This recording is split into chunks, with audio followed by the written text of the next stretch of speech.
Earlier today, I spoke with His Majesty the King to request the dissolution of Parliament. The King has granted this request, and we will have a general election on the 4th of July. Welcome to Calling All Stations, the transport podcast. I'm Christian Wommer, a writer and journalist who has specialised in transport for the past 30 years. And in every episode, we seek to bring you up to date with the most engaging stories and interviews from across the world of transport. And with me is my regular co-presenter, Mark Walker, who has spent decades studying policy developments in transport. So, Mark, what have we got today? Hello, Christian, and hello to our listeners. So, there's election fever sweeping the land. So, we're going to talk about the general election that's been called for the 4th of July for the United Kingdom and the transport aspects of that process. And then we're also going to talk about your latest book, which has been previewed and trailed in earlier episodes of the podcast, but is now available, The Liberation Line, the last untold story of D-Day. Yes, indeed. And so we're going to coincide it with D-Day. But let's start on the election first, Mark. What do you think of the early battles that we've seen so far? Well, we made a prediction, Christian, back in October that this might be the first general election in living memory where transport features as a major campaigning issue involving the main parties and kind of registers on the meter of interest with the public. Now, there was an auspicious sign that perhaps that might be the case, in that the Prime Minister did call the general election on the day that the House of Commons Transport Committee finished its pre-legislative scrutiny of the draft rail reform bill. And you might have assumed, of course, it completely incorrectly, that there was some linkage between the two things. It was entirely coincidental as far as and will we ever see the light of day of any of that? Well, that's of course, if the Conservatives win the general election, then one might expect that they'll bring back 1% chance, Mark. 1% chance currently. Chance, yes. But nevertheless, they would be able to pick up the work of the Transport Committee and bring forward an actual bill to implement their proposals. Though, as we've discussed previously, they seem to lack some enthusiasm for their own proposals. Otherwise, they might well have legislated for them before now. So that's interesting. So what will happen to all this work that the Transport Committee has done? Will they publish something at the end of the day? It's an interesting point, because Parliament was prorogued and then dissolved so suddenly that we did see, for example, the Public Accounts Committee managed to rush out its report on the rail reform process, a very critical report actually, before Parliament was dissolved.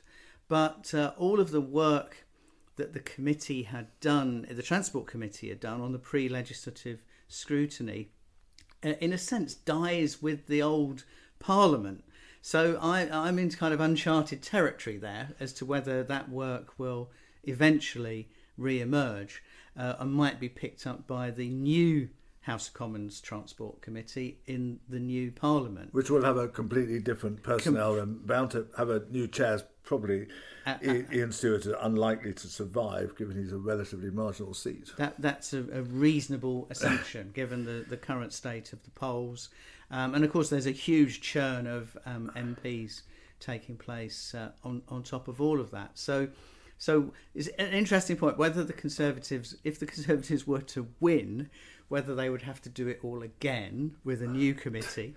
I'll have to consult Erskine May, I think, on this. I think we'll leave that possibility aside. I did read the Public Accounts Committee report on progress on rail reform, and it's pretty damning, because it starts off with the words of something like, they've been working on this for 6 years and there's nothing much to show for it. And then the second paragraph is all about the fact that it doesn't seem that passengers or taxpayers have been much in the foreground of their discussions. And they're really suggesting that 6 years has been wasted. So which I think sets us up nicely to really look at what a forthcoming government should do. And they've said a couple of things. The main parties have said a couple of things already in relation to transport. So one of the principal announcements from the Conservatives so far has been a pledge to have a new, or perhaps a recycled or repurposed fund available for towns of up to £20 million.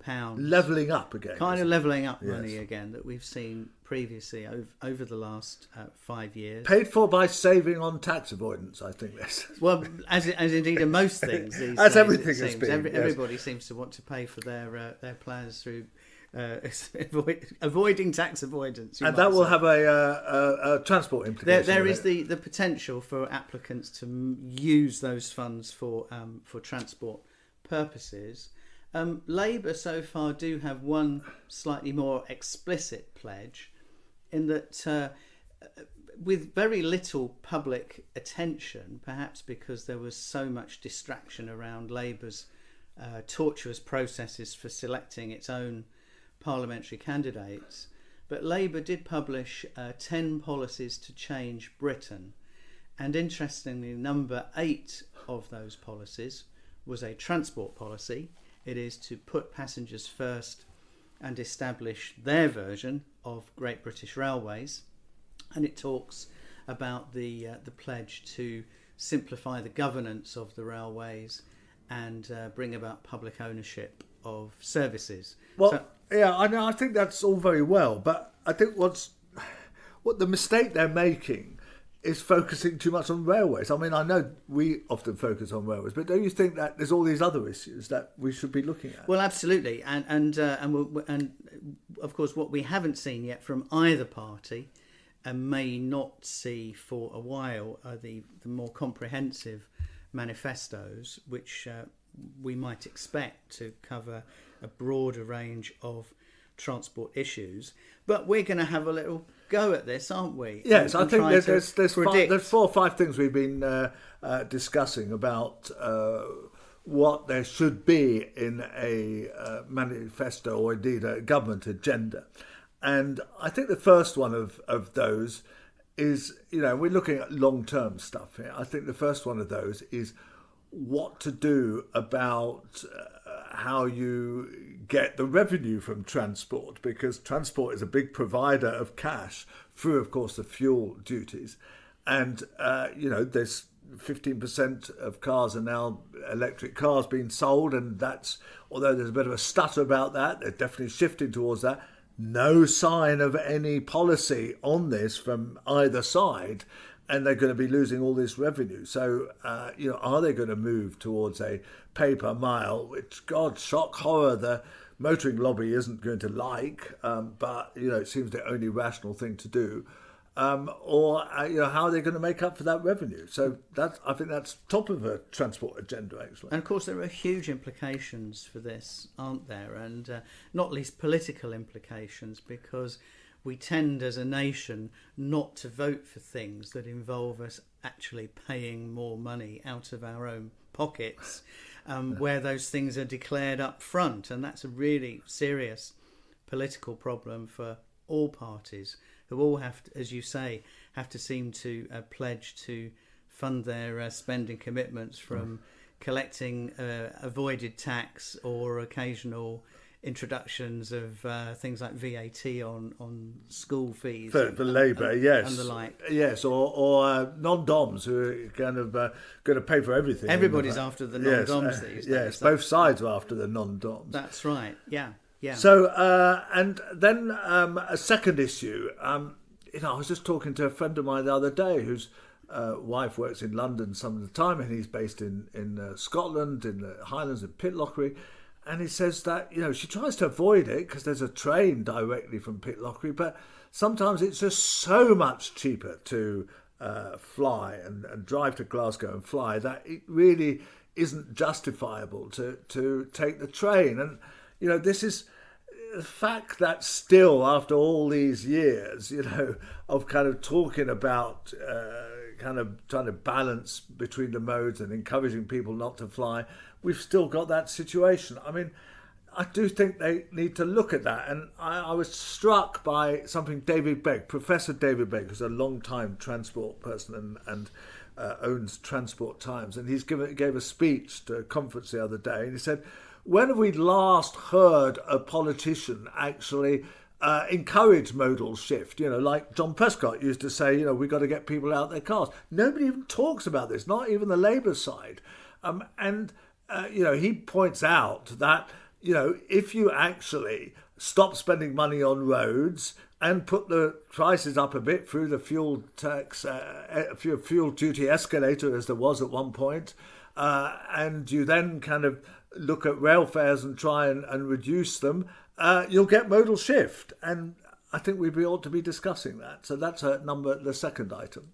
So, Christian, would you argue that flying should be made more expensive, or that travel by public transport should be made cheaper? I think a bit of both, actually. The classic thing, of course, is that aviation fuel is not taxed. And, that really does seem an anomaly. And I know there's difficulties over that. We've discussed them on this podcast, but it's not impossible. Also, you've had this idea for a long time, which I think is a great idea, is that there should be no fare on the railways more than £100, one way. And I think that would be great to encourage long distance travel.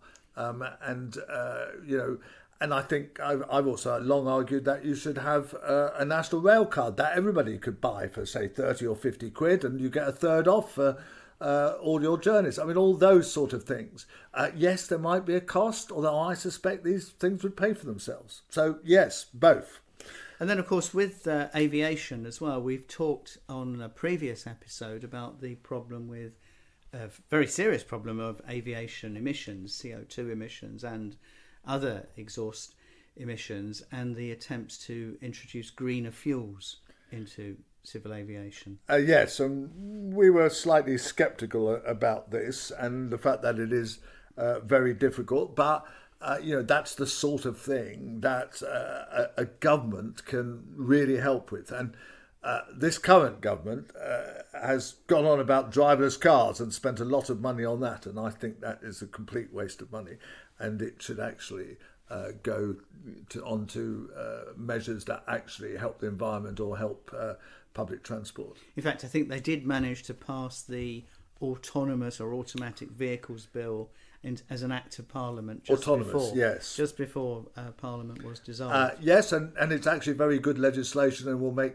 life quite difficult for those promoting driverless cars, actually, quite rightly. But anyway, so yes, while we're on the subject of roads, somewhere we still have a £27 billion road building programme promised by chancellors over the last 2 or 3 years, and nothing that I've heard has actually said that we're no longer spending that money, although I suspect some of it has been cut back. But it's just time that we stopped kind of spending all that type of money on roads, and that this hopefully would give a new government, a Labour government hopefully, with some money to play with to spend on transport. You cut the roads programme and transfer that money. I mean, just as the Tories allegedly cut HS2 and started filling potholes with the money, and almost literally. And so that National Roads programme is a potential money pot. Nobody's ever mentioned this because they don't really dare antagonise the motoring lobby, but I suspect that there is a pool of money there available. And while we're on the rubber wheels, of course, there are policies from both parties around buses, aren't there? Yes, I mean, basically the move to franchising bus services outside London, or moving to a more London-type system, and now the system has been adopted in Manchester. But there is a big problem here, Mark, which is that will local authorities be able to afford to provide these bus services if they're subsidising or setting the timetables and so on, and then they have to franchise them out? Given the cutbacks in local authorities, will they be able to afford to do it? So, all these things have got to come with some money, and it's difficult to see how Labour can really bring about the change that they're promising and the expectations they're building up, even though they're trying to damp down expectations, specific expectations, there is this general expectation of change.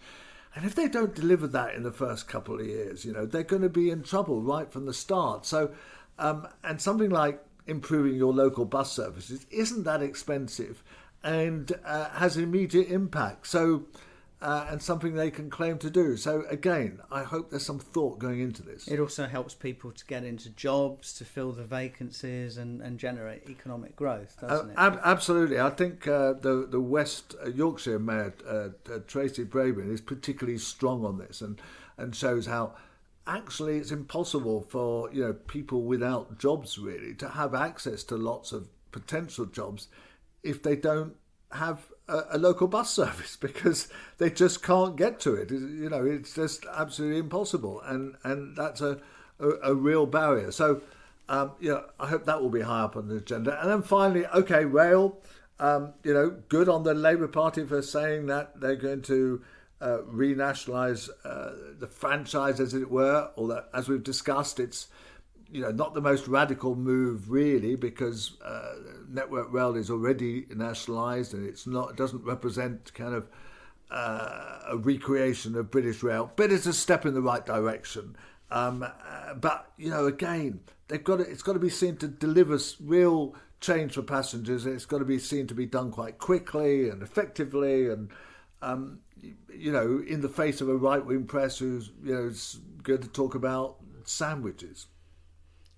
And of course, Labour's policy published on the 25th of April dealt mostly with rail services, but we're still waiting for the kind of other shoe to drop in relation to rail infrastructure, because the Shadow Transport Secretary Louise Haig had commissioned a review by Jürgen Meyer on the lessons of HS2 cancellation and how to invest in rail and urban infrastructure, and we still haven't seen that report. No, and nor have we seen anything like a coherent programme, a policy rather, for HS2, because as we did in our last podcast, we went to Birmingham and we saw the work being carried out there, but surely it's not going to end up being the Acton to Aston shuttle and nothing else, and they're going to have to do something more, and there is this idea that has come through of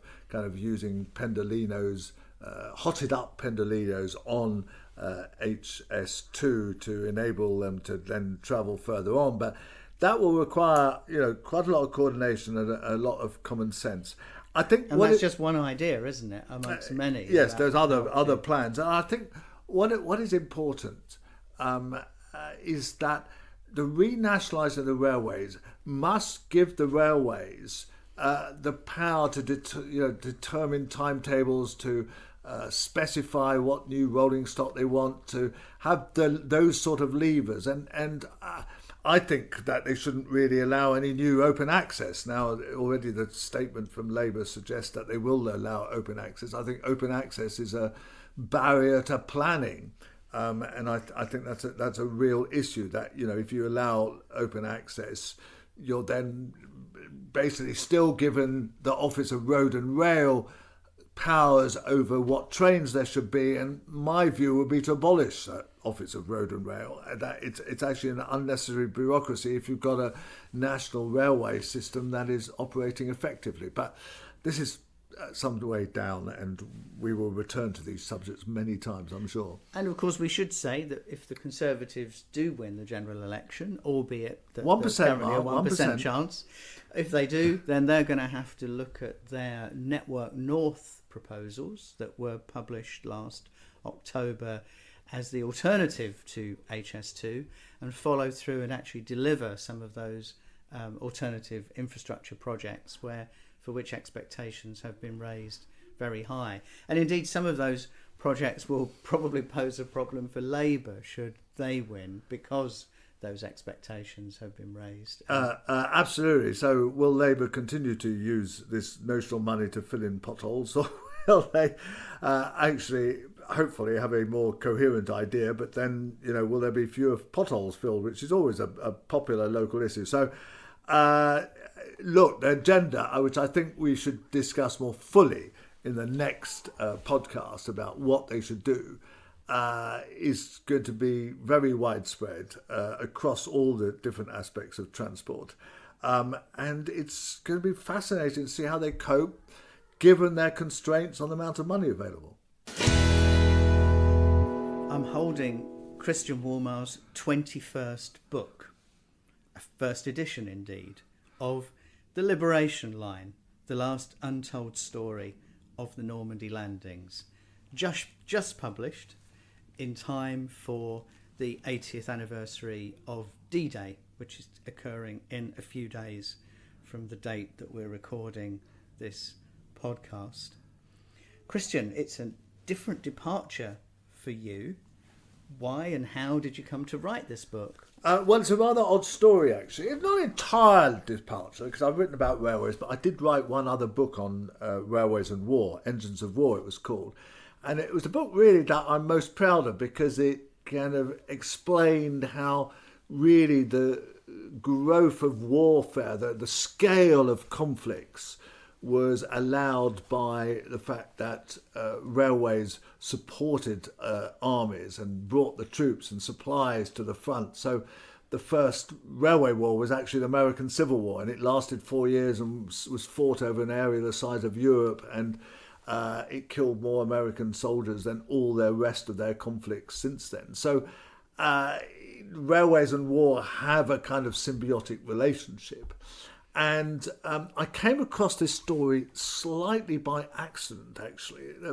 The story in the book is how the railways had to be rebuilt after the D-Day in order to enable the troops to sweep through France. And without the railways to back them up, they could not have done so with anything like the speed that they did eventually. Between June the 6th and May the 8th was VE Day, so it only took them 11 months to conquer the whole of northwest Europe, and they did so thanks to the fact that they had railways supporting them. But previously they had blown up the railways, as explained in the first couple of chapters of the book, and preparing for the war with great effort. Operation Overlord it was called, and part of that was actually blowing up the railways in France and Belgium and Holland so that the Germans couldn't actually use them to reinforce their resistance to the invasion. Let me ask you a bit more about the first section of the book, because you don't just dive into the liberation and the reconstruction of the railways in Normandy. There is a very detailed and informative precursor section, you might say, about the development of the plans and that exercise of destruction, which of course involved the Resistance and the Royal Air Force and the United States Army Air Force and indeed some French railway workers as well. Yes, no, it's a fascinating story because, wrecking your own railways was something that the French found sometimes difficult to do, but felt it necessary to do in order to prevent the Germans from using their railways to reinforce their resistance to the invasion. And so there was a long debate within the French kind of resistance circles of how much of the railway they would blow up, and eventually they did destroy quite a lot in preparation for D-Day, and indeed they were instructed to do so through BBC announcements, as I kind of explain, and coded announcements about destruction, and a lot of explosives were flown into them, and people to help them do it and transmit information about it were flown in. So that was one side of it, and the other side was actually bombing from the air to blow up the railways.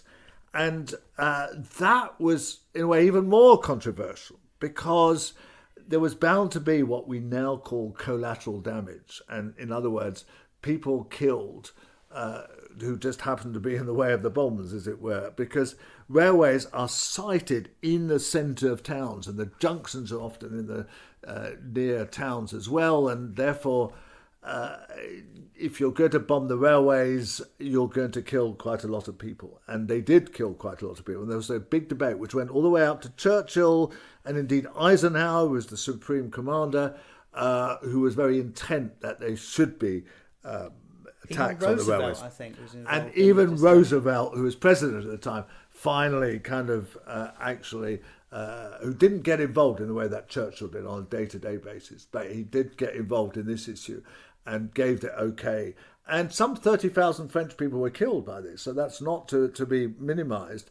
But when the invasion came, the German troops were greatly hampered in getting towards the beaches.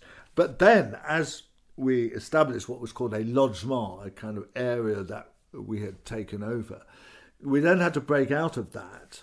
And that's where we need the railways to be repaired. And we brought over some 40,000 troops, about 30,000 Americans and 10,000 Brits, to rebuild railways. And to finish, how I came across this story was really fascinating, because there was this railway from a place called Avranches, which is at the bottom of the Cotentin, which is the peninsula with Cherbourg at the top, through to Le Mans. And General Patton had just taken over the Third Army, was beginning to sweep through France, got to Le Mans and said, I need 30 trains full of ammunition and principally fuel to enable me to carry on to Paris. The railway had been blown up, and he said, I need this railway to be repaired in 3 days. And so they rebuilt a 135-mile long railway in 3 days using 10,000 men. And that's kind of, that story came to me through a Google alert, actually, because an article about it was mentioned my previous book, Engines of War. And because of that, my name was mentioned, and I got it as an alert, and I thought, that's an interesting story. Why have I never heard this story? And so really I spent much of the last 2 years researching this and finding out more about the much wider story of the use of railways in the invasion and how they were absolutely essential in supporting the troops. And both the US Army and the British Army effectively had units that were railway operating and reconstruction units, didn't they? Absolutely. That's extraordinary. What's extraordinary about this, Mark, is that nobody has ever celebrated the achievement of these people, and yet there were railway battalions on the British side and railway battalions on the American side. The Americans had about 50 in the end. They didn't all come to France, but each one had about 800 or 900 men, and mostly ex-railway people. And they did all the functions of a railway. So there were sections that were, or platoons that were involved in repairs, in operating, in scheduling, and a kind of overall management control as well. So these were really sort of little mini railway companies who then both rebuilt the railway and operated them.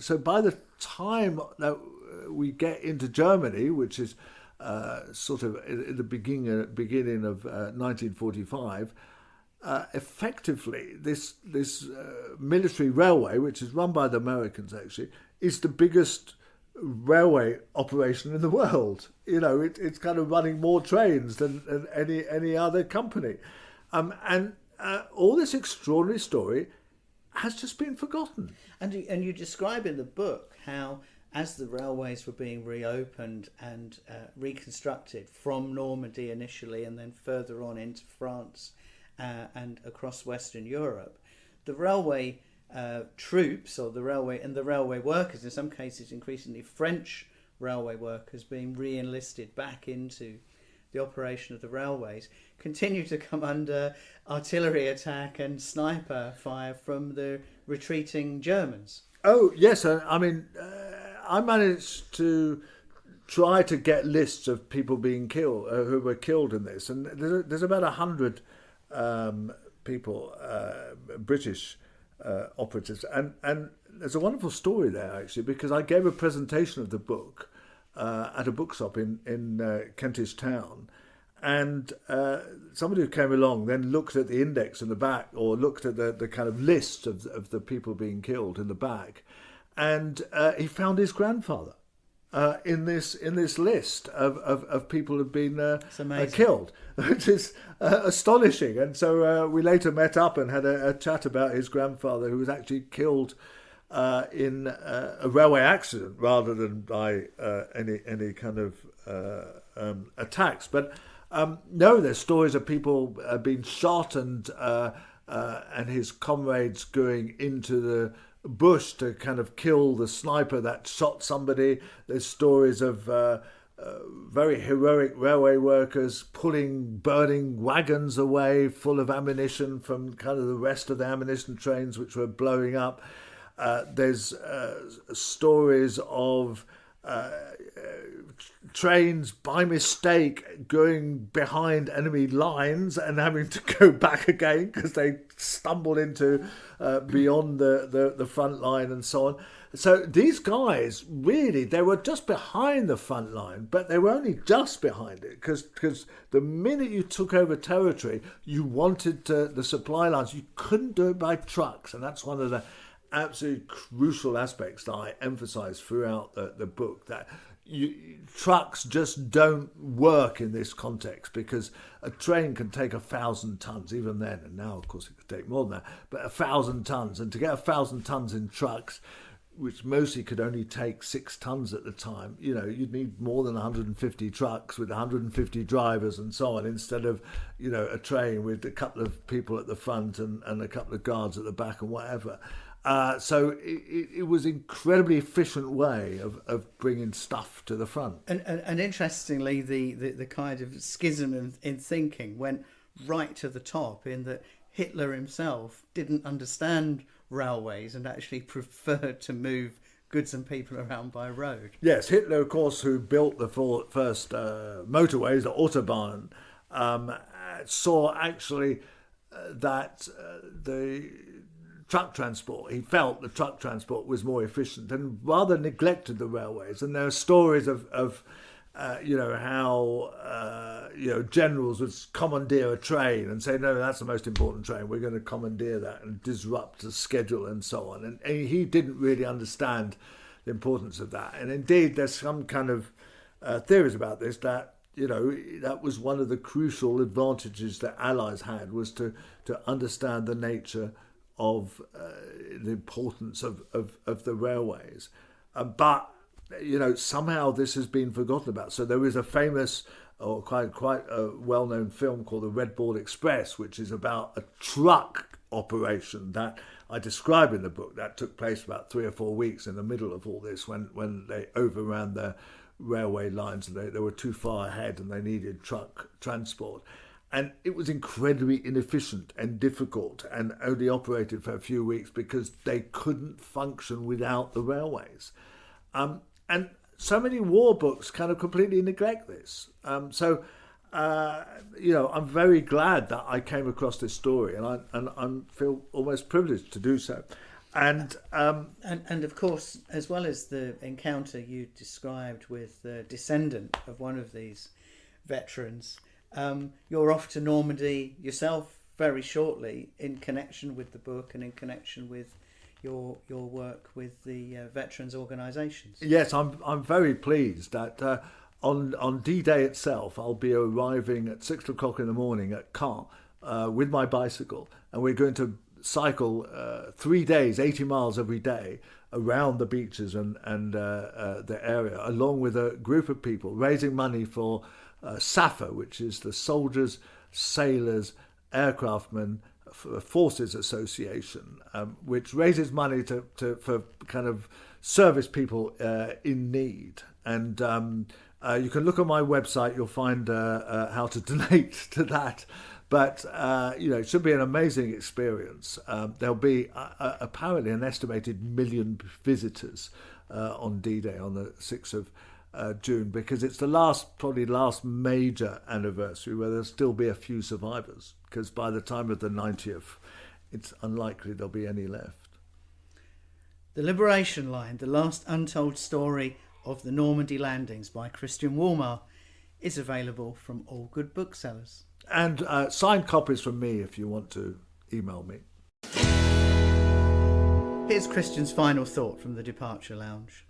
Well, one of the interesting things, if we get a Labour government, is going to be the relationship between the central Labour government and the various local authorities, in particular the mayors, who, it's fair to say that the various mayors across the country have established the whole idea of strong local mayors. And, they're now recognised, the likes of Andy Burnham, the Tory Andy Street, who was defeated but nevertheless did a lot of good work. And one of the most interesting relations to be looking at will be between Labour government and Sadiq Khan, the Mayor of London. And already the Financial Times suggested there's going to be something of a bit of row there because Sadiq has long wanted to take over more railway lines as part of London Overground. I mean, London Overground is one of the great successes of transport for London, and it's taken over half a dozen different kind of suburban railway lines around London, and apparently he wants to take over more. And the FT was briefed to the fact that, oh no, we're not going to let him do that. So watch that space. Is that going to be one of the first rows between a mayor and central Labour government?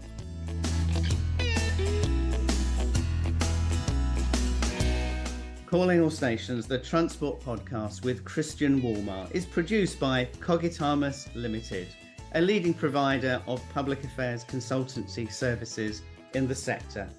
We hope you've enjoyed this episode. If you have, please consider giving us a 5-star rating with whichever platform you use.